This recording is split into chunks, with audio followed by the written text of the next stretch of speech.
Hey everybody, it's Shaman Sister Sin, and you're listening to the Meditations and More podcast brought to you by BetterHelp.com and LittleShaman.org. That's me, Little Shaman. Today I wanted to talk to you about something that many people deal with regarding narcissistic relationships, and that is when narcissists seem to want you to follow a script.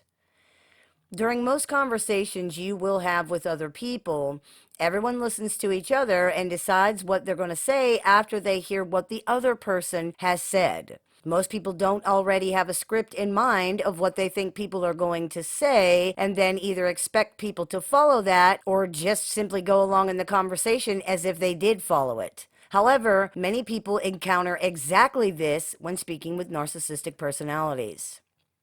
Particularly when they're upset, pathologically narcissistic personalities seem to have not just an idea of how the interaction will go, but an exact script of what the other person will or should think, say, and do.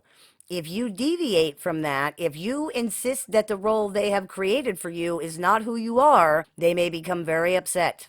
They may accuse you of lying or playing word games, or they might simply continue speaking as if you said what they thought you would say, even when you didn't. This is extremely frustrating for people. Not only is someone not listening to you and not understanding you, they believe you said something other than what you actually said. Worse, no amount of arguing, explaining, or proof will convince them that they've gotten it wrong. They will continually tell you what you said, what you meant, what you believe, what you thought, what you did, and no amount of evidence or anything else can change their mind. This happens because, first of all, they're not listening to you at all. Narcissistic people live very much inside their own heads, and what they believe happened is more important than what actually did happen. Because they live so much in their own heads that they're not actually present in the conversation, and because they may also dissociate when their emotions overwhelm them, there's a good chance they legitimately did not hear what you actually said, even if they were looking right at you. You may even be able to see in their eyes that they're not listening. If you deal with narcissists on any type of a regular basis, you're probably familiar with that look. They're not present in the conversation. They're listening to their own thoughts and dealing with their own emotions. What does this mean? If you've ever driven a really familiar route, like going to work or something, and you've been so caught up in your own thoughts that you didn't remember any of the details of driving there when you got there, you have some idea of what is going on with narcissistic people in these moments. The memory of your drive to work is not lost. It was never created because you weren't paying any attention at all. This may also be why narcissists will insist you said something when it was actually they who said it. They remember it being said, somebody said it, so it must have been you.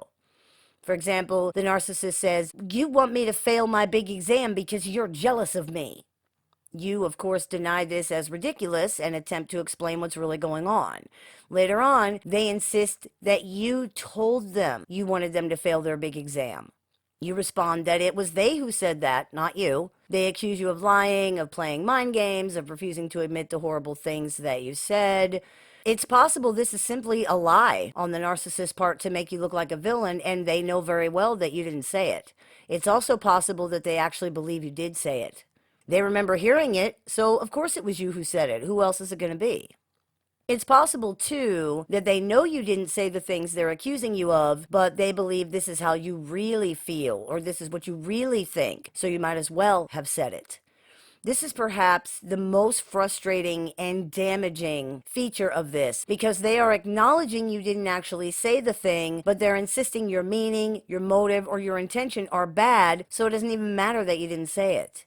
This is called an unfalsifiable hypothesis or an unfalsifiable narrative. That means they're saying something that can't be proven false, which means there's no way to argue with it. You can't prove you don't think or feel a certain way, or that you're not just lying and pretending to cover that up. This is the crux of a huge amount of the problems with many, many narcissistic personalities. They simply don't believe you, and they never will. You've also probably experienced narcissists responding as if you said things you didn't actually say. For example, you might say, "I would never do something like that. That's not who I am." And the narcissist replies, "Exactly. That's why you did this horrible thing, just to hurt me, because that's who you are." And you're like, wait, did you even hear what I just said? I just said I wouldn't do something like that. That's not who I am. And around and around and around this goes. They expect to hear you say certain things in this interaction, and when you don't, they just imagine that you did anyway. They are holding the entire conversation, their side and yours, by themselves. There's no room for you here.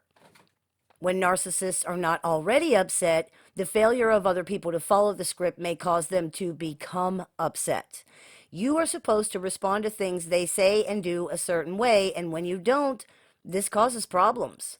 Maybe you were not excited enough about their new job, or you didn't say the exact right things to comfort them when they were upset. Maybe you didn't praise their accomplishments enough. Maybe you didn't answer a question the right way. Maybe you're supposed to have the same opinion about a topic that they have. Whatever it was, you didn't respond or react the way that they expected you to, and that's either evidence that something's wrong with you, or it's a lie, or it just plain didn't happen, and they go on with the conversation as if you did. This is, of course, childish and absurd. You are a human being with all of your own stuff. However, narcissists don't understand that or care. These are arrested, dysfunctional personalities who cannot accept or understand that other people are individuals separate from them. Trying to get through to someone like this is totally pointless. They don't have the tools to understand or to care that they don't understand. They don't even seem to have the ability to understand why any of this matters. To them, it doesn't. You will not be treated as a human being in these relationships because pathologically narcissistic people seem unable to understand what that even means. They see everyone as objects, including themselves. This is perhaps why they appear to be so afraid of being manipulated and controlled by other people. If they believe that humans are controllable objects, they themselves would be no exception to that. In the end, dealing with narcissists is like being a Barbie doll in a child's pretend game. They will direct the action, supply the lines, create the scenarios. They will control the entire thing. Your job is to be the inanimate object, the prop that they can experience whatever fantasy through, and that's it. You are the villain or the hero or the trophy or whatever role they've currently assigned you to in whatever momentary fiction they're playing out. If you deviate from that and dare to have your own opinions, beliefs, thoughts, actions, words, and things, they simply can't deal with that because they don't know what to do with a real person. That's not in the script. I hope this clears a few things up for you. As always, I look forward to your comments, questions, and suggestions, so please keep those coming. I take appointments online, over the phone, via text, via messenger, via email, and through Skype worldwide. So if you're interested in speaking with me one-on-one, you can visit littleshaman.org to do that. I teach workshops, seminars, and clinics throughout the year. So if you're interested in seeing what we're running this month, you can find that at littleshaman.org as well. And if you would like to join our support group, you can find that at littleshaman.org as well. You've been listening to the Meditations and More podcast brought to you by betterhelp.com and littleshaman.org. That's me, the Little Shaman. May the Great Spirit bless you. Have a beautiful day.